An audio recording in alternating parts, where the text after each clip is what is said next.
Yeah, no, One people are more saying that Sark has one more year to win with Texas, or they're going to let him go. Okay, so if Sark doesn't win with Texas, top three schools he would win with immediately.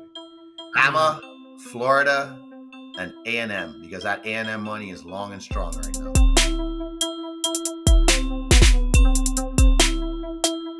You already know we are Cinco Squad, and we're back in action. With me are my brothers, Grandpa Jay and Mikey. Yes, we are back here for episode blah, blah, blah, blah, blah. Don't know what the episode is, but 164.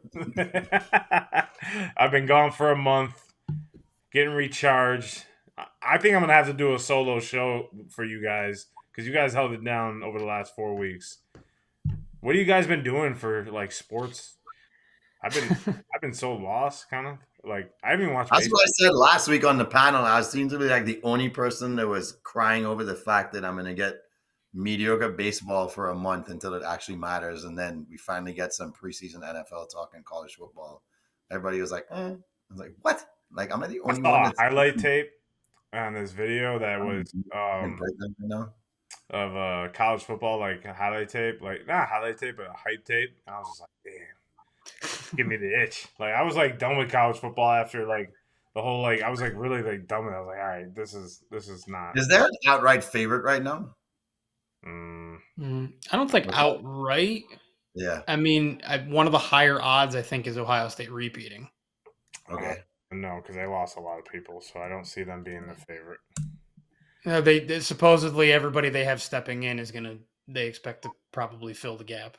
I know they're also to saying everybody else. Sark has one more year to try to win, which I think is stupid. I think that's stupid too, but well, I mean, the preseason that's how coach hasn't come. Sark has one. What? Yeah, no, people are saying that Sark has one more year to win with Texas, or they're going to let him go. No, I don't see that. They were 13-3 last year. They went to the but they didn't win. They went back-to-back semifinals. That's the problem. And no, because that's the same mindset that Michigan. All these Michigan. We had the same conversation about Michigan. Oh, Jim Harbaugh's going to go. It's like, no, he's not. What are they? Who are they going to go get?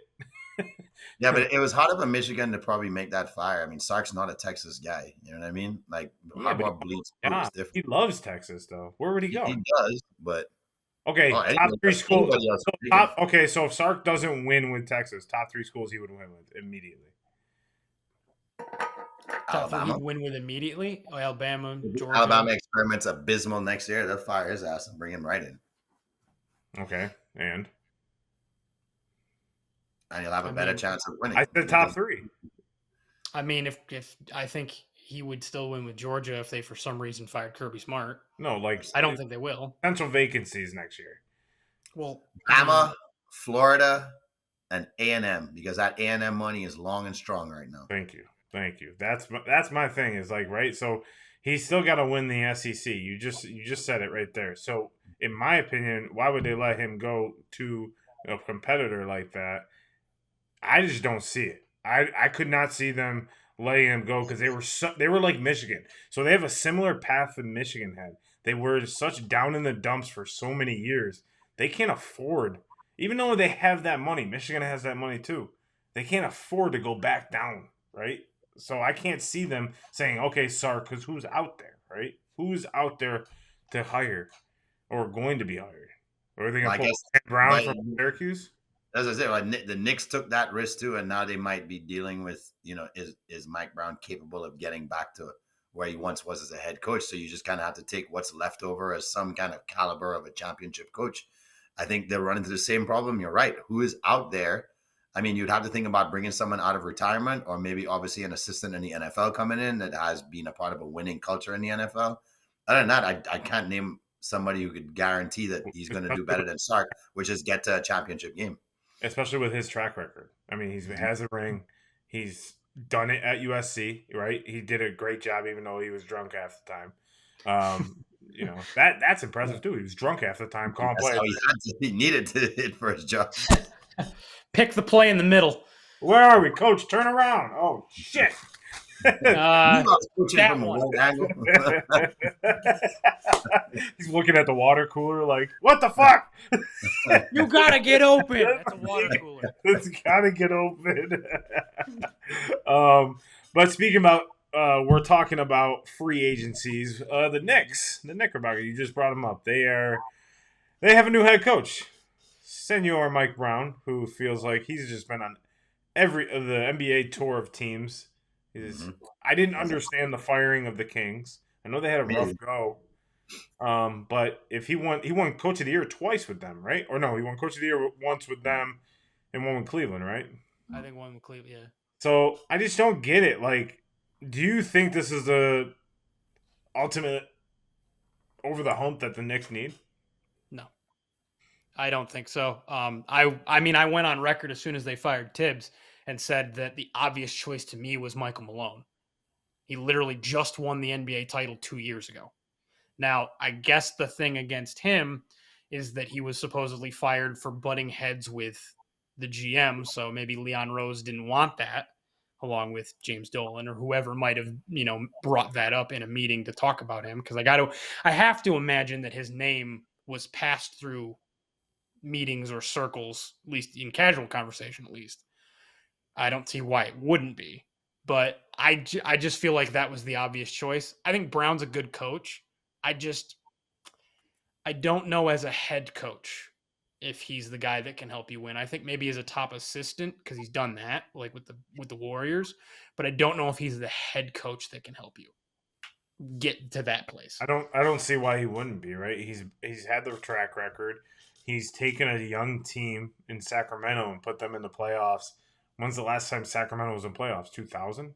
2005-ish? Yeah, somewhere around so wait, hold on. And they took Golden State to 7 and were a quarter away from winning that series. So it's not like he just took them to the playoffs. They almost took down the mighty Warriors. So that's a big deal that he was able to take a young franchise like that. And players obviously, look, the Knicks are made to win right now. Yes. That's the deal. So if you're going to hire somebody, it has to be somebody who understands how to create a winning culture instantly, because he turned the Kings around like that. It didn't take any time. He doesn't need to turn the Knicks around. He just needs to make the players feel like they're not fucking dead by May and they feel like they could make a playoff run. Yeah, that's probably the easiest thing. When I look at the Knicks as well, as they're as deep as they've ever been, and I don't think they're losing many to free agency. So when you have a team like that, Brown has proven that he can utilize a young team with talent. Jalen Brunson obviously is going to lead that team. I don't think you need another superstar. I mean, it's nice to have, right? if you have Giannis come over, yeah, that's pretty nice. Or Dame, who's on the. Look who's out there, Dame Lillard. That'd be a perfect spot for him.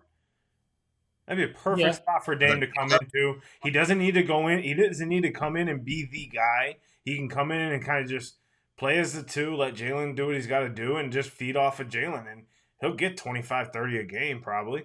I mean, it's not going to be hard for him. I mean, but the problem is Dame's going to want that big money, right? He still feel like he's got it. Didn't he rupture his Achilles? Yeah, he's on the mend from that right now. So exactly, and he doesn't. And the Knicks don't need him until late in the season. So you get him back in March? That's a perfect spot for Dame to end up. Right. He doesn't need to come in and automatically have all this weight. He can work his way back. And the Knicks have a all-star future Hall of Fame point guard sitting on the bench ready to go when he's ready to go at 100%. And when getting the playoffs, what do we always say? Depth wins all the time. It also gets them out of playing Jaylen Brown predictable ISO ball when everybody knows if you need a basket, we know what you're about to do. Now, credit to Jaylen Brown. Jalen Brunson. Credit to Brunson. Somehow he keeps finding a way to get it done. And I admire the little guys that can get it done in the NBA because that is by far a big man athletic league. So, for him to be able to do what he does, but for Dame, like you said, to come and deflect some of that attention, and now the offense can have some shape and motion to it. Now you're talking about a team that can, compete with your Indianas, but the East is wide open for that reason. Next year, whether Dame leaves or not, Milwaukee is probably losing Dame out for the year and Giannis. Tatum's probably out for the year. Holly's probably out for the year. So if the Knicks are going to win, it's now. So, I heard some rumblings about they were going to talk and interview Dawn Staley. And I thought that was kind of interesting, but I also thought it's kind of maybe a recipe for disaster for any potential woman coach to get that offer again for 10 years if it fails abysmally, because the idea is this roster needs to win now. So she will come in as the first female ever and have the expectation of winning. That's too much. If New York wanted to make a move like that, they were smart.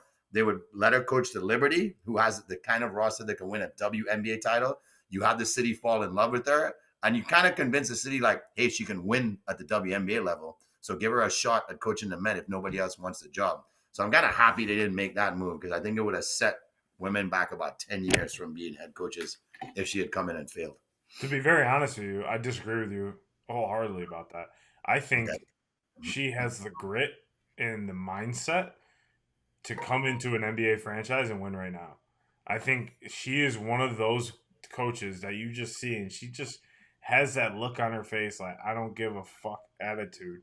Like, we're winning. Like, I don't care if I'm a woman, and you're a man. Like, I'm coaching you and you're my player. That's how it's going to rock. Yeah, but what if it failed? If it failed, do you think a woman would get another head coaching job until 2035? It just depends on the team she would get signed. If it's the Knicks, then I say, yeah. If they totally get played out of, played out of the gym, right? But if they lose in the or Eastern Conference Finals, right? Okay, they lost, right? They didn't. But that's what they fired Tibbs for. That's how they. But in the NBA, that's what I feel like a lot of coaches get fired for. It. You make it to the finals and lose, you get fired. You don't have. It just there's no loyalty. So I don't know if it would set women back. I think it would just ultimately be the norm. That's what we see from coaches in the NBA. So, I mean, I guess that brings up a good question for me to you guys is, if it not Dawn Staley, who's going to be the first women's head coach in the NBA? I mean, the conventional pick would probably be Becky Hammon. Yeah. Because of her experience, she has the most experience already coaching in the NBA as far as women go. Although if it was going to happen, I would have thought it would have been this last one because the Spurs job opened up. I would have thought that would have been where she was going to go. Outside of Dawn and Becky Hammon, I could see Kim Mulkey making the move. Really? Bringing that. Nah, I think she's an all-girls coach, man. Yeah, but LSU? Yeah. She's and not to brag. I mean, hone in on her age. I mean, she's older.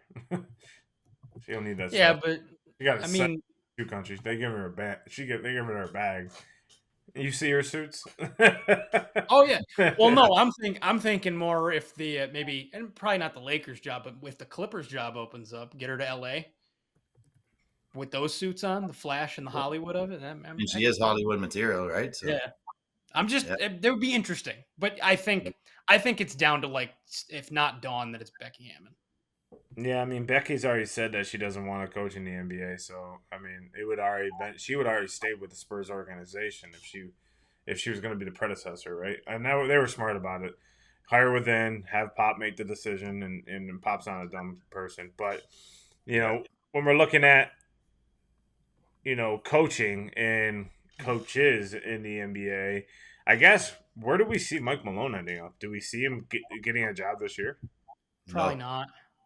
Yeah, it's gonna be tough. It's gonna be really tough for him. Yeah. I don't think there's a lot of openings, as many openings as you think there is. But like Mikey said, he ruined his chances right now of just repairing his what seems to be a damaged reputation instantly. I feel, unfortunately for him, he's gonna have to take a step backwards, and the team is going to be desperate enough to be maybe a Minnesota Timberwolves. It's like, we don't think this is our guy. Let's bring in Maloney and see if we can win the West with him, sort of scenario.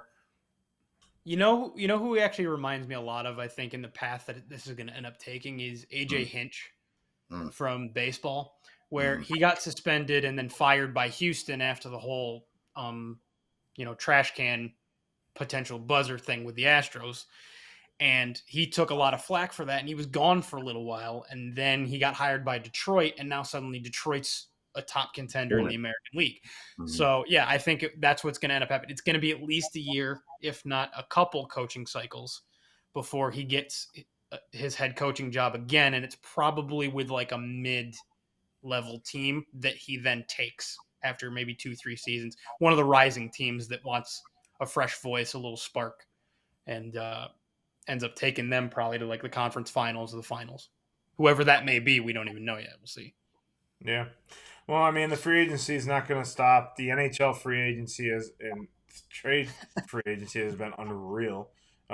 Seeing Toronto make a big move in sending their Mitch Marner to Vegas. That was pretty interesting, guys. See that happen and then immediately sign an 8-year deal. I guess, where's McDavid going? Well, you know what I'd like to say, but he's not going to. I mean, I hope, but probably is he definitely gone? He's not signing. He doesn't sound happy. He's not happy, but he wasn't happy last year. But I also don't think they've made a lot of moves, right? You know, you go into the free agency, you see last year, and you see how bad Stuart Skinner was. I get he's a young goaltender, but you saw how bad he was. He was getting beat easy over his glove, point blank shots, shots that he should have probably got, and he's not seeing them. And I'm sorry, but when you're in the Stanley Cup final, you have to be on your A game. And that's one thing Mike and I have said multiple times is that the team with the best goalie wins. 9 out of 10 times. So I'm looking at, if I'm McDavid, I'm sitting back and not signing that extension until they start making some moves. Obviously, you know, Draisaitl's the guy and is going to be the guy. And then you got, that's pretty much it. And then I think their defenseman just signed an extension, number 2, whatever his name is. Yeah, Evan Bouchard. Yeah, he's locked up long term as their top D man. Yeah, they still haven't addressed the goaltending issue that we've been screaming about for years that they needed to address. Yeah. I mean, frankly, I know people have been saying he's not the same, and that's very well might be true, but you should have at least gone and gotten John Gibson. He can at least give you better than Stuart Skinner, and apparently it wasn't going to cost you that much because the Detroit Red Wings went and got John Gibson. They addressed their goaltending issue that they knew they had.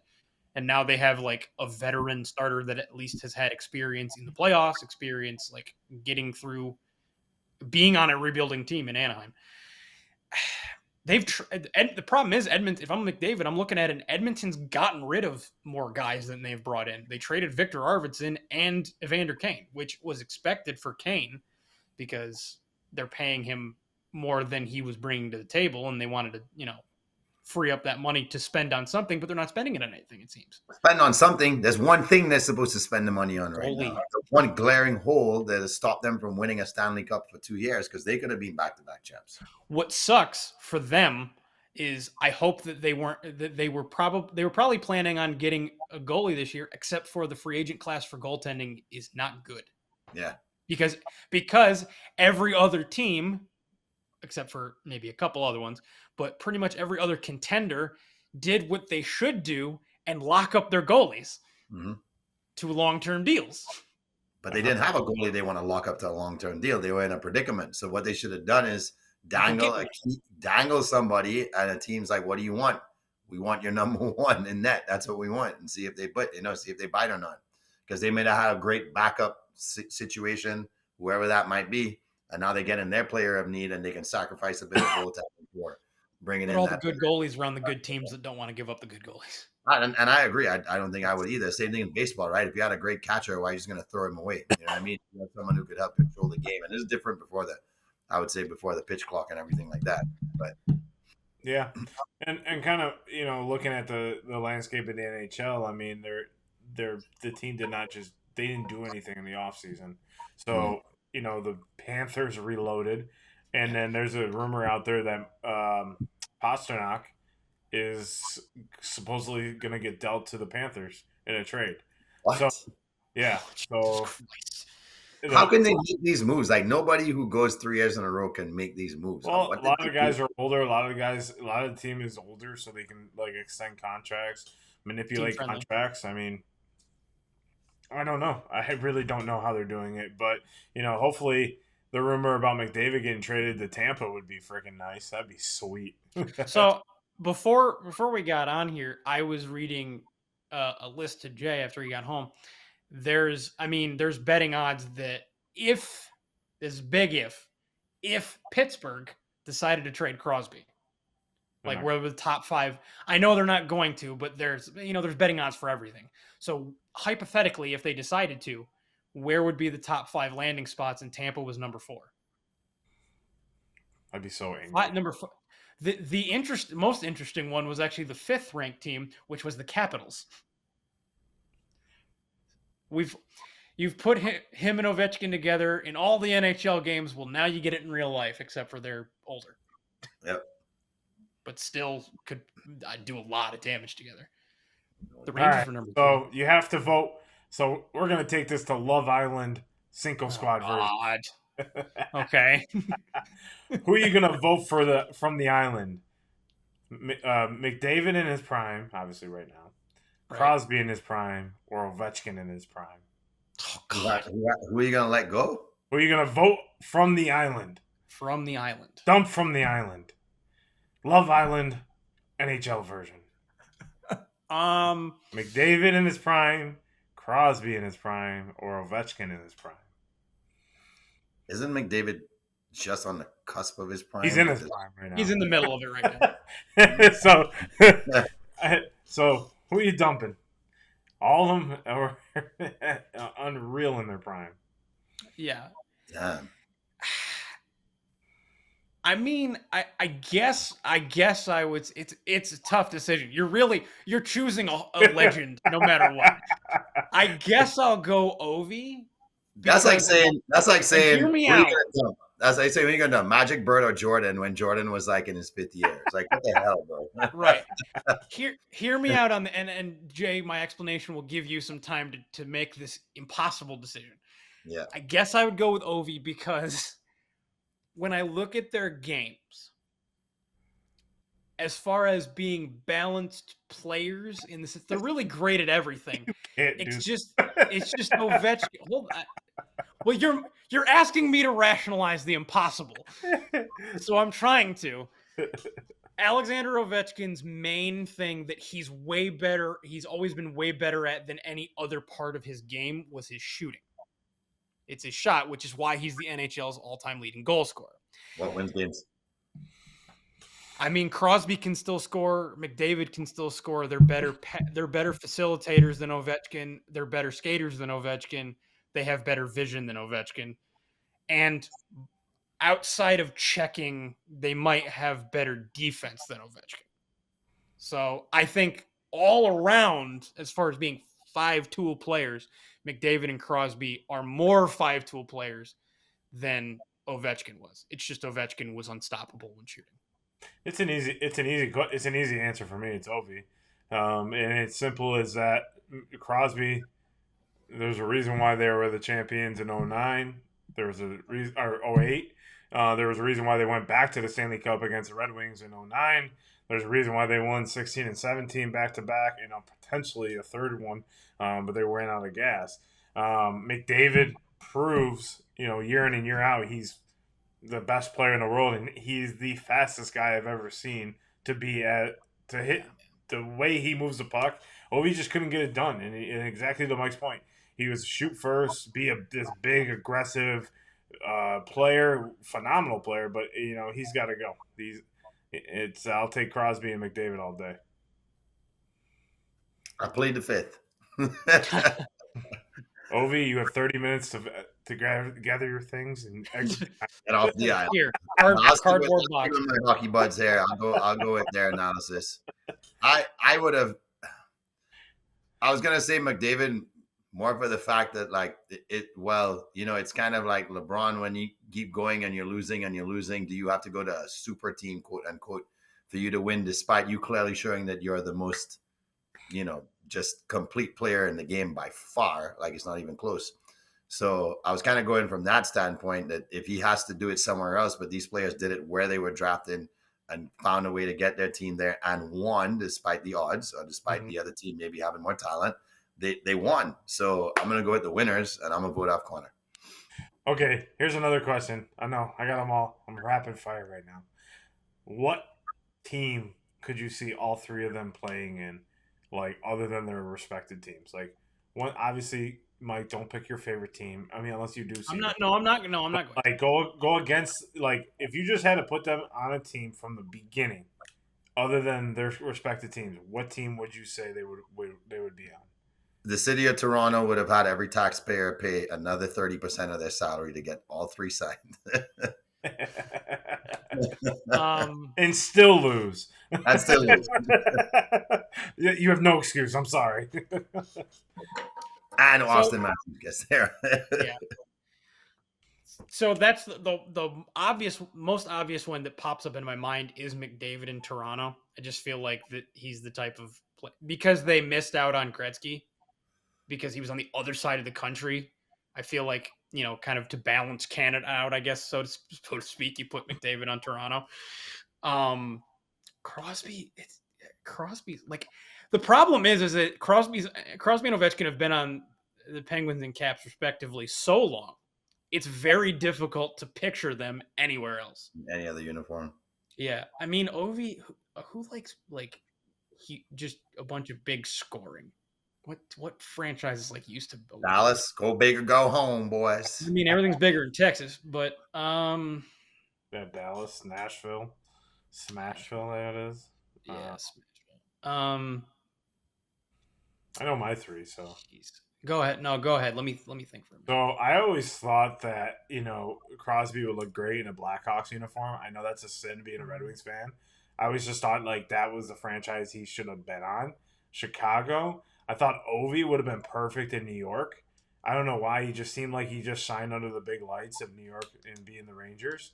He just looked like that type of guy. And then McDavid, to be very, you know, blunt, I think he would have been a Montreal Canadian. I just feel like he's that type of guy that he's I can see him in that uniform pretty solid. So Montreal, McDavid, Crosby in Chicago, and Ovechkin in New York. Oh, I didn't even mean to do an original 6-3 for the three. To be honest with you. You know what? Actually, I'm gonna go original 6 too. That kind of started my brain a little bit with the teams you were saying. So McDavid to Toronto, like I said, I could see Crosby as a Red Wing.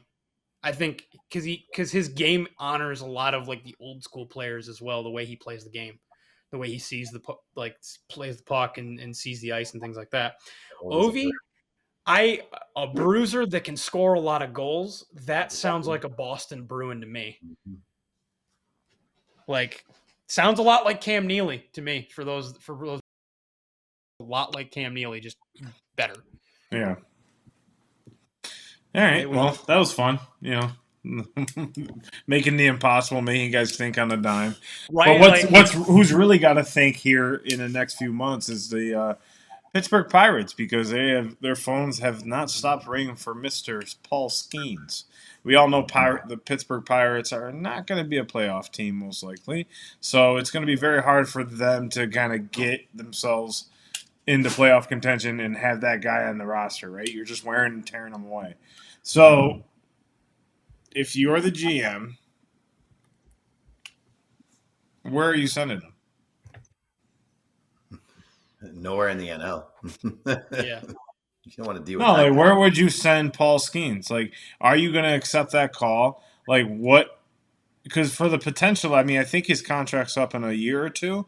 Wouldn't you want to get a lot back for him? You're going to. He's already proven that. A lot of the guys that they've had before were okay pitchers. Like Garrett Cole was there. He was just starting to get his feel. This is the first time they've had a pitcher that is like dynamite. Like, they can get a haul back for him. So, are you accepting the call and saying, "Hey, you know, go win a championship. You know, if you want to come back, come back." No. Why? No, it's time for because the Pirates need to buck the trend. They develop an ace all the time, and then they trade them, and then they just end up back in the cellar after they do so. You can't at some point you actually got to take a shot and stop rebuilding, and actually understand that you have the building block for a pitching staff and keep that building block for the pitching staff, because I understand he's going to arbitration in a year or two, and then he's officially a free agent in like 2028, I think, before the 2028 season or something like that. You don't spend any money on anyone anyway. Spend it on him. But then you're going right back to the notion that, okay, you can't win with just one pitcher. Right? It takes a team. So if you're going to spend all this money on him, how can you? And they don't, obviously, baseball doesn't have a cap. Right. You're not spending on any players that are of prominency. How can you win? How can you win? Because, this is followed up with spend other money on other people. Keep your other young players. It's not like the Pirates haven't had good young position players, too. They just trade them, too. Every 3-4 years, they recycle their entire system, and they have more top prospects, which they then develop and trade them away. Like, you can't keep being, at some point, you're the Pittsburgh Pirates. You've been around since like the early 1900s. Have some pride in the fact that you're a classic, like you're an old school franchise that has a history to you, that's won before, and actually try to win. Stop being a feeder system for all the contenders, and actually is it going to work? Maybe not, but actually take a shot at being a contender, especially in your division. You've had this. You could have jumped on this division for years now, since the Cubs won. Didn't happen, and you just didn't. Right? Well, they didn't try. Well, they have one thing working for them. They have apparently they have the best stadium out of all stadiums, like for the professional sports. So that's I hear. One thing working in for them. Yeah. Yeah, but do players really care about that? If you're not going to win, do they care how nice the stadium is? It's more a fan experience thing, right? Well, it's more about making money with ticket sales. Hey, hold on one second. Bubba, get out now. He's back. Get down. Stop it. On the show, boys and girls. The mascot. Stop. Did you take him out? So, Mikey, I hear what you're saying, but it's really hard for teams to all of a sudden just say, okay, we're going to take the risk and do it when I feel like their MO is such, right? Like if all of a sudden the Rays were to sign 3 top pitchers that came out of their freaking, came out from the minor leagues, and these guys were just the hot shit, and they were going to turn down every possible offer to keep building the roster like they normally do. They get more value from the player at the right moment. Then you're telling them to change their entire culture, right? And maybe you're right. The Pirates do need a shift of culture.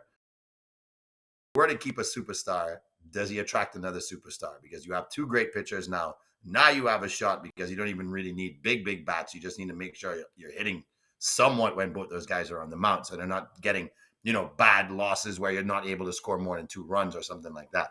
So, yeah, maybe it is time for them to look back at themselves and they're like, we've always done this. Perhaps we try something different. But when the door comes knocking in 2 years, if they have not made an aggressive move and they haven't shown them like, hey, we're committed to you for life, like here's your 10-year, $290 million deal or whatever ridiculous amount they want to throw at him, Red Sox are going to come knocking. The Orioles are going to come knocking. The Dodgers are going to come knocking. The Yankees are going to come knocking. And whether or not you feel the money's long in Pittsburgh, the money's long in a potential winning franchise. And like any player, you want a shot at winning. So I don't know what they do here in the next 2 years to even try and keep him, and whether his agent even turns down the offers, right? Because they know we want out of town too. Money long, hair long. I'd like to point out this. I agree. Sometimes a team to my point of sometimes a team has to try to buck their typical trend.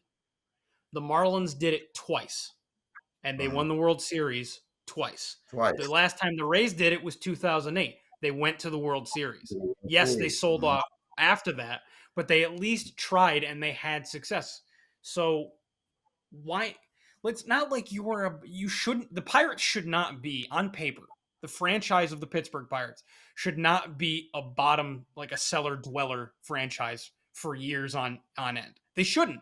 Because with arguably the best pitcher in baseball, which I don't think arguably the best pitcher in baseball, and all of their past history of legends, the fact that they've actually won before. It's not like you're a team that has always sucked. You used to be really good. You just have let yourself become awful. And anytime you get a good 30 player, years ago, Mikey, we're far removed from that. You know what's so funny about that whole statement is that he went the Pittsburgh Pirates, the franchise of the Pittsburgh Pirates. See what you done, Pittsburgh? You got Mike saying your name twice or 3 times. You realize you did that? Yes, I have to make my point. The Pittsburgh Pirates, the Pittsburgh Well, yeah, the franchise of the Yes. Pittsburgh Pirates, not the little league team in town. No, I think Skenes has got to go. I mean, he's yeah. You can't wait to.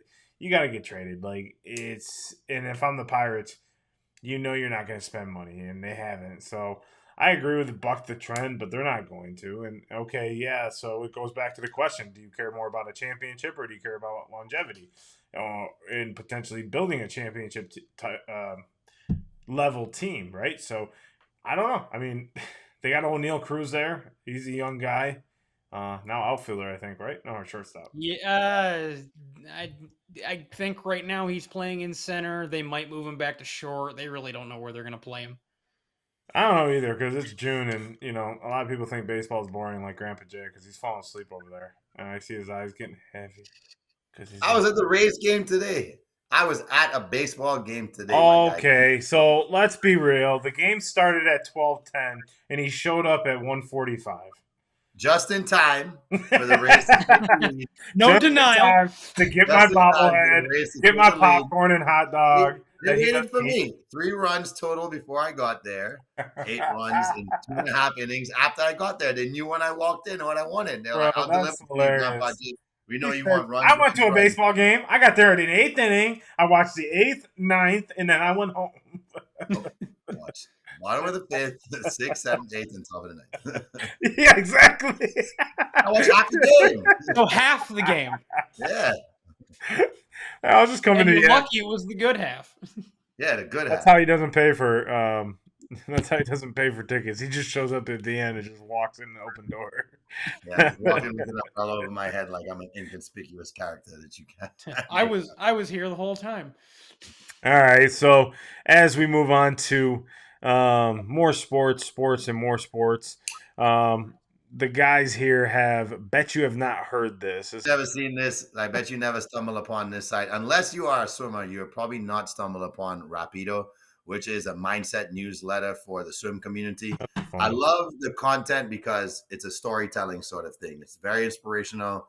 They kind of show you the side of the sport that a lot of people don't necessarily think about. They think about the bright lights, but they don't think about when nobody's around, what the athletes had to go through.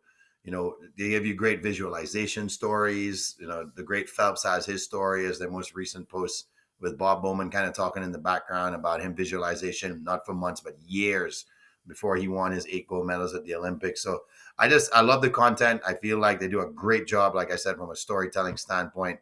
Of course, they highlight the greatest swimmers on there. You're going to find Summer McIntosh. You're going to find David Popovici. You're going to find Regan Smith. You're going to find Katie Ledecky. So you're going to see all the greats on there, and they're going to kind of tell a story about those greats that may end up sort of make a little more sense to the average swimmer right now that has to understand the process of how they became a great. So Rapido_swim. You can also subscribe to their mindset newsletter. And if you're a swim fan, you're going to love it. Even if you're not a swim fan and you're into inspirational and motivational stuff, this is the site for you guys to go check out. Water. Uta. That's a sweet page. I mean, I always kind of like the motivational pages for sports. Those were pretty cool, and it kind of gets you pumped up too, right? So even if you're not a swimmer, don't think you have to follow up for swimming, because you could use probably some of the motivation to your current sport. You can use it to life, you're working out, whatever it may be. Like, I take a lot from a lot of different athletes when I'm working out, when I'm figuring out how to be motivated during my day. So don't think that you have to just go to, I have to go to a football page because I'm a football fan. No, you can go to whatever you want. As long as it pumps you up or gives you that juice that you wanted, go ahead and rock with it. You know what I'm saying? So, right. Mikey Mike, who are we highlighting today?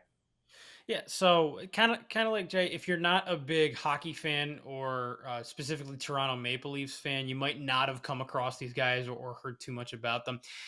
it's the Steve Dangle Podcast Network at SDPN. They're on Instagram, YouTube. Pretty sure they're on TikTok. They're on Twitter, and I like them a lot because it's kind of a mixture where they break down a lot of hockey news. They have enough experience because they're from Canada. They've worked with like the radio up there, Sportsnet, Rogers, all the big. They've all worked there, so they have connections there. So they help break news, like they get insider reports and things like that. But they also break things down as fans as well. How like the fans are reacting to pieces of news, and it all started from. And I've actually followed his channel longer than actually been around. It started with Steve Dangle, who was a Maple Leafs fan who just started making videos after every Toronto Maple Leafs game reacting to the game as a fan. And it ended up turning into more. It got him a job and ended up helping him branch off to create his own thing. So they have a lot of fun with it. They do breakdowns of like past stuff, current news. Like they've done trade trees where they break down like famous trades and how it's affected both teams with prospects and stuff like that. It's a lot of fun. So yeah, at SDPN, go give them a follow and check out what they're doing. Well, Mike, you're going to be very happy. You guys just picked up Taylor Radish. Wow. Oh yeah, from Washington. That's a good pickup. Big move. And Shesterkin got traded to the D League in basketball. No, he didn't. Which doesn't exist anymore. It's now the G League. The G League. Yeah, so, I mean, all these pages are great. And, you know, at the end of the day, we're a sports podcast. We love to talk sports. And, you know, we're three great friends that ironically live with each other and are in three different rooms. But this is what it's all about. It's kind of building that community. And that's what these guys are kind of doing with all their different shows, all their different Instagrams, TikToks, podcasts, whatever they're doing, you know, they're setting the ways for us. So, you know, the reason why we give this shout out is just to, you know, show some love to them because they paved the way for podcasts like us, social medias like us that are trying to make it and trying to get ourselves into that following group and trying to help people. So if my word of advice for anyone out there that's looking for, you know, to get started, and to be very honest with you, just get started. Don't overthink it. If you got an opinion, it doesn't matter. Just talk. Who cares who says what? Who cares how awkward it looks? Because it is awkward. It is awkward sitting in your truck videotaping yourself. It's awkward when you do these type of things. But you know what? If you love talking about a specific genre, sports, movies, whatever it might be, talk about it. If you love doing this type of stuff, do it. And these guys have, and gals that have shown that the consistency and repetition that they keep doing and blocking out all the negative noise is going to get you to where you're at. So shout out to all these podcasts, all these sports pages, all these pages in general, because, you know, like I said, they're paving the way for, you know, shows like ourselves and any show that's watching them. So definitely moving in the right direction. But, you know, what's moving in the right direction is one, I don't think we got to it on the NHL side of things before we head out here today. What is one free agency move that already hasn't happened? I mean, I feel like so many has happened, right? So what move do you think will have the biggest impact to their teams so far? Because there's been so many, right? So instead of asking about which one is going to happen, which one's going to have the biggest impact right now? Now, obviously, there's so much more to go. Yeah. No, but the NHL is weird in the sense that their free agency, like a lot of major moves happen on the first day. Yeah, because like they have the draft. The draft right now, and then all of a sudden the draft is in mini camp or training camp, and the rookies all go to camp like almost immediately. It's crazy. You know, they try to build.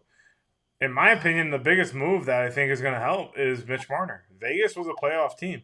Mitch Marner needs a new break. He was worn out in Toronto.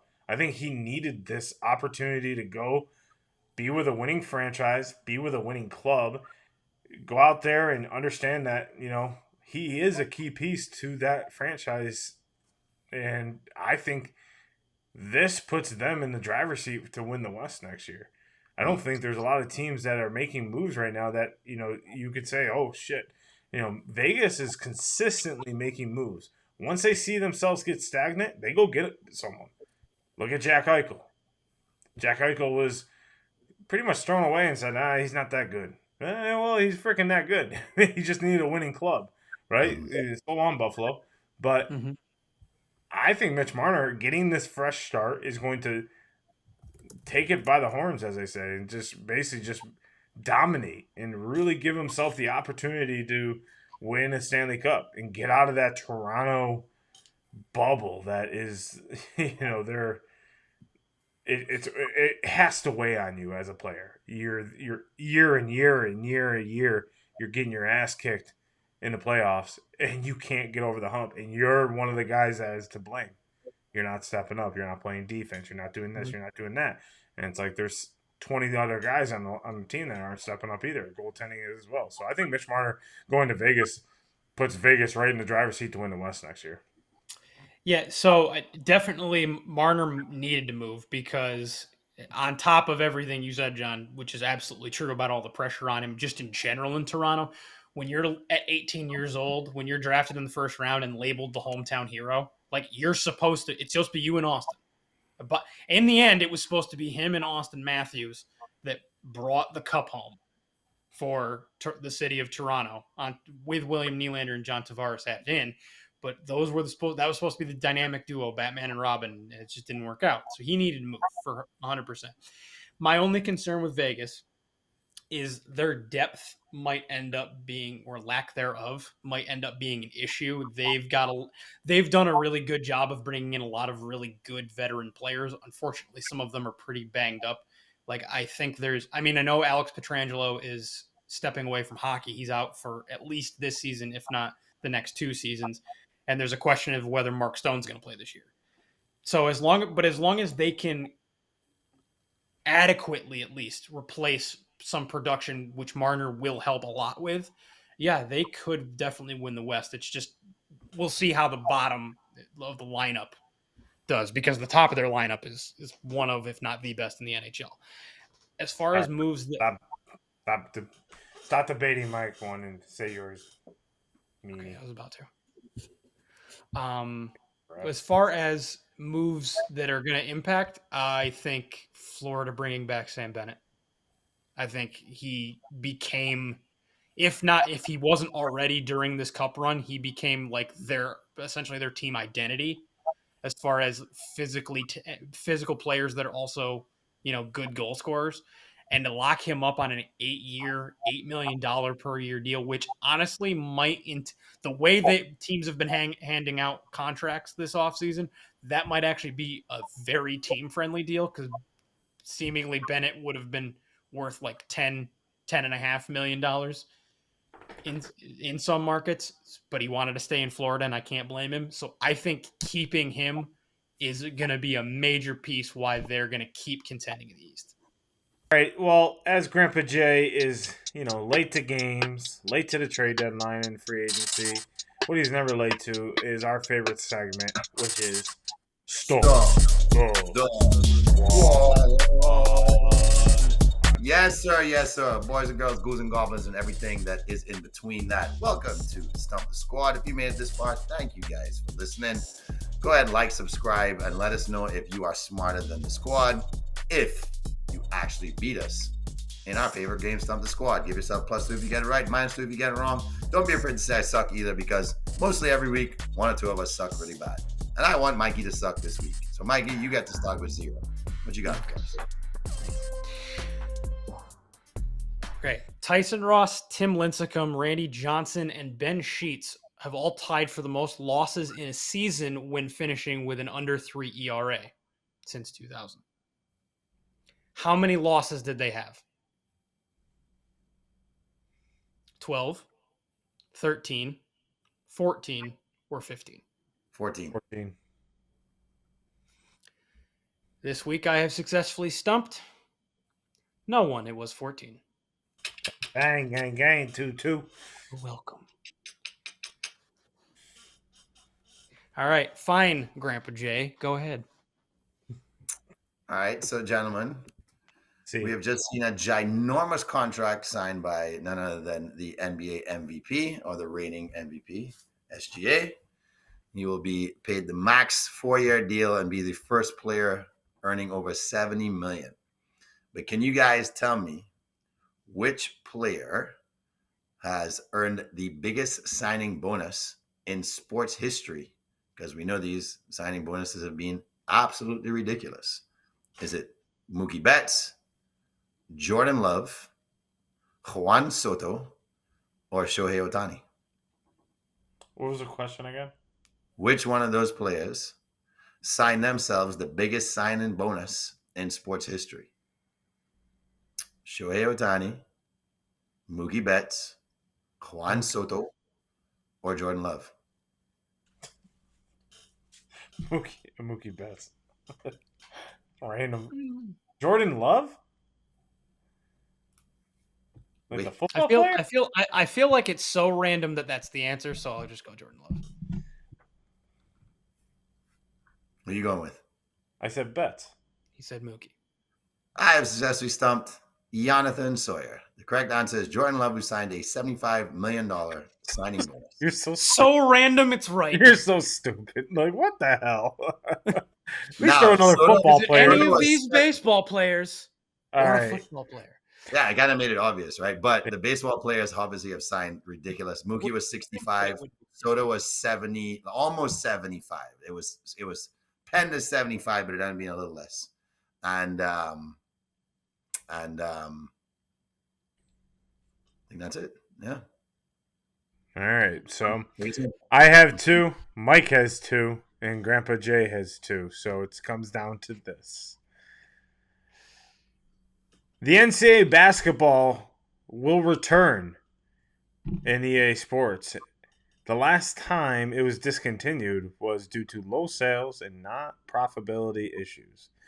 So, gentlemen, how many copies of NCAA Basketball 10 were sold around? Was it 20,000, 50,000, 100,000, or 180,000? 20, 50, 100, or 180. That's the numbers. Yep. 20 is too low. 180 seems abysmal as well if you're thinking about like a global sale of a video game. EA Sports, too. Yeah. It's in the game. Trick question. And 180,000, correct? That's what you said? Yeah, 180K, yep. I'll go with that. Okay. Mikey Mike? Things interesting. I'll go 100. Well, this week we have a winner. And that winner is Mr. Mike. It is around 100,000 copies. One of which I had. Yeah, which is great. Which is what I was thinking too. I was like, damn, Mike has one of those copies. That's like rare. Well, I did. With Mr. Clean with hair. Call me Lil Wayne. What? Yes. Man, I knew it was NCAA 10. I was hoping your question was either going to be what was the last game? Because I remember that it was 10, or who was on the cover, because I remembered it was Blake Griffin. Well, I could have done what was the last 2K game. That would be tough, because I don't remember which one. It was like 2K6, something like that. Nope. Well, maybe you'll find out next week. Maybe that'll be the next one. Well, gentlemen, another great episode. Yes. You know, it's summertime. Happy 4th of July to everybody. Hope everyone has a safe and holiday. It's supposed to be a hurricane watch. All right, we get it, Liverpool. Don't be a dumbass this weekend and drink and drive all weekend long. In fact, don't do it at all. Well, also be safe in the Tampa Bay area because there's supposed to be a tornado watch for the entire weekend. So if you're out and about, just be careful. Bring your boat. Hurricane party inside, boys. Yeah, hurricane party on 4th of July. No wieners for us on the grill. Only in Florida. Make sure you're tuning into our socials. Mike is absolutely crushing it with his takes on the free agency and trade. Grandpa Jay is crushing it. Not really, because he's never there. Oh, shit. Called him out. He'll come in the 6th and 7th inning, so... He's the reliever. Help me at home. Just when the five starts to die, in walks Grandpa Jay, and the whole stadium's like, "Damn, bro, you made it!" Damn. So, yes, we have the Open Championship in golf coming up, the final major. We have football starting in less than 2 months. We got a first NFL game on July 31st. That's preseason. Yeah. I think it's Browns and Lions or something like that. Chargers, Lions. Yeah. So make sure you turn in the socials. We're going to be ramping it up here on our socials. But have a safe 4th of July. It is going to be a fun weekend. All you funky Americans. We'll see you here next week. Single Squad out.